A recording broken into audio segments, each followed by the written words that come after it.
Good morning, Parkside. Welcome to this week's encouragement video. Thanks for tuning in. I want to share with you from Psalm 133 this morning in verse 1. Behold, how good and pleasant it is when brothers dwell in unity. It's a pleasant, it's an amazing gift when brothers and sisters dwell together in unity. And last night I had just a refreshing time with the Lord as I was experiencing that verse. We had a deacons meeting last night, and so we sat around the table and we shared things God was doing. We read from the scriptures. We prayed from the scriptures over Parkside, asking the Lord to work. And it was just a wonderful time to be together with our deacons, hearing what God was doing, sharing some needs, praying together. And I was kind of struck as I was leaving last night. There's so many different horror stories you hear about deacon meetings being this or that in churches, and just the joy it was to be together with brothers and sisters in unity, laboring together for the mission of the church to go forward.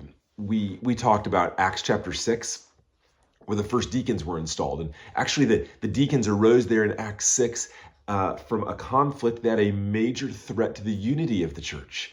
So we talked about how we strive for the unity of the church, that unity within the church, genuine love for one another is actually mission critical. And if you read Acts 6, it's interesting as the deacons are installed, the first little bit there, and then in verses like 7, 8, 9, you start to see the church grow as that unity is sought and restored. It's an amazing thing. And it was just a wonderful time. And so my heart has been lifted by that. I'd say I think one of the ways that we strive for unity just really practically is we continue to look for evidences of God's grace in the life of the church and in our own lives, and we tell other people about it. Because it's so easy for us to get focused on things that are maybe not the most important. They're easy to complain about and say, no, we need to keep our eyes fixed on God's grace and how His grace is at work in our lives. And by keeping our eyes fixed on the most important things, it keeps us from getting sidetracked on other things we might complain about. And so I just want to encourage you at your next meal, whenever that is, it's lunch with somebody today, dinner with somebody tonight, breakfast with somebody in the morning, at your next meal, find 3 evidences of God's grace that you can tell them about. Invite them to tell you a couple as well. And as we keep our eyes fixed on God's grace, we experience Psalm 133 of how good and pleasant it is for brothers to dwell together in unity. Park said, I'm excited for this coming Sunday. We'll be in Genesis 43. I hope you'll read ahead and prepare your hearts for that.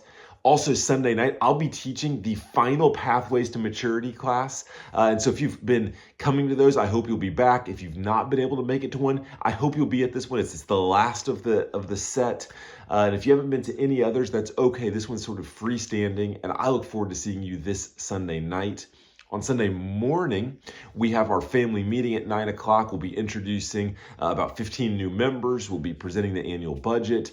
We'll be talking about some various exciting things happening. Hear an update from Bethesda Christian Schools. This Sunday is a big day at Parkside, and I'm excited for it, and I look forward to seeing you as well. Hope you have a great week, and we'll see you soon.